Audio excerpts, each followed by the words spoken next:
Hi സുഹൃത്തുക്കളെ, എല്ലാവർക്കും നമസ്കാരം. എല്ലാവർക്കും സുഖമെന്ന് കരുതുന്നു. ഇന്നത്തെ ഞായറാഴ്ച ഞങ്ങൾക്ക് വളരെ പ്രത്യേകതയുള്ള ഒന്നായിരുന്നു. ഒരുപാട് നാളത്തെ ആഗ്രഹമായിരുന്നു ആവണങ്ങാട്ട് കളരി സ്വാമിയെ ഒന്ന് കാണണം എന്നത്. അങ്ങനെ ഇന്ന് രാവിലെ തന്നെ ഞങ്ങൾ 5 സുഹൃത്തുക്കളും കൂടി കാറിൽ യാത്ര തിരിച്ചു. ഏകദേശം 8 മണിയോടെ തന്നെ ഞങ്ങൾ പുറപ്പെട്ടു. സുഹൃത്തിൻ്റെ വണ്ടിയിലായതുകൊണ്ട് വഴിയുടനീളം നല്ല തമാശകളും പാട്ടുകളുമായി ഒരു ഉഗ്രൻ സ്റ്റാർട്ടിങ് തന്നെയായിരുന്നു. അമ്പലത്തിലേക്ക് അടുത്തേക്ക് എത്തുമ്പോൾ തന്നെ വലിയൊരു ഉത്സവ പ്രതീതിയായിരുന്നു. ഇന്ന് അവിടെ എത്തിയപ്പോൾ മറ്റൊരു പ്രത്യേകത കൂടിയുണ്ട്. സ്വാമിയുടെ വെള്ളാട്ട് കർമ്മ മഹോത്സവത്തിൻ്റെ സമാപന ദിവസമാണ് ഇന്ന്. ദൂരദേശങ്ങളിൽ നിന്ന് പോലും ഒരുപാട് ഭക്തർ ഒഴുകിയെത്തുന്നുണ്ട്. അമ്പലവും പരിസരവും കണ്ടപ്പോൾ തന്നെ മനസ്സ് നിറഞ്ഞുപോയി. നോക്കുന്നിടത്തെല്ലാം മനോഹരമായ പൂക്കൾ കൊണ്ട് അലങ്കരിച്ചിരിക്കുകയാണ്.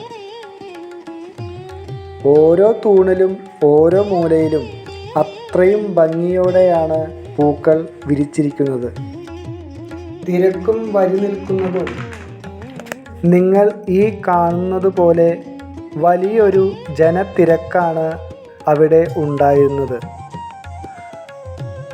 ഏകദേശം അരമുക്കാൽ മണിക്കൂറോളം ഞങ്ങൾക്ക് വരിയിൽ നിൽക്കേണ്ടി വന്നു.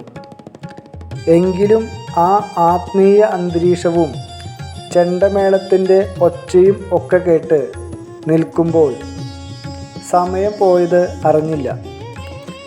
സ്വാമിയെ ഒന്ന് കാണാൻ, ആ സന്നിധിയിൽ ഒന്ന് തൊഴാൻ എല്ലാവരും അത്രയും ഭക്തിയോടെ കാത്തു നിൽക്കുകയാണ്. ആ വരിയിൽ നിൽക്കുമ്പോൾ കിട്ടുന്ന ഒരു പോസിറ്റീവ് എനർജി അത് അനുഭവിച്ചു തന്നെ അറിയണം.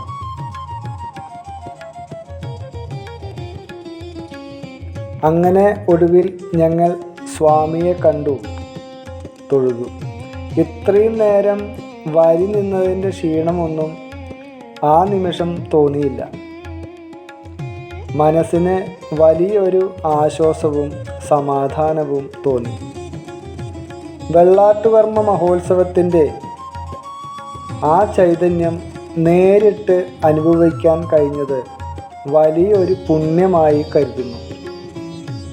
ഈ തിരക്കിനിടയിലും വളരെ ചിട്ടയോടെയാണ് എല്ലാം നടക്കുന്നത്. ഈ മനോഹരമായ കാഴ്ചകൾ നിങ്ങളിലേക്കും എത്തിക്കണം എന്ന് തോന്നി. അതുകൊണ്ടാണ് ഈ വീഡിയോ പങ്കുവെക്കുന്നത്. ഹൃദയത്തിൽ വലിയൊരു സന്തോഷവുമായി ഞങ്ങൾ മടങ്ങുകയാണ്. ആവണങ്ങാട്ട് കളരിയിലെ ഈ ദൃശ്യങ്ങൾ നിങ്ങൾക്കും ഇഷ്ടപ്പെട്ടു എന്ന് കരുതുന്നു. നിങ്ങളുടെ അഭിപ്രായങ്ങൾ താഴെ കമൻറ്റ് ചെയ്യണേ. മറ്റൊരു വീഡിയോയുമായി വീണ്ടും കാണാം. നന്ദി.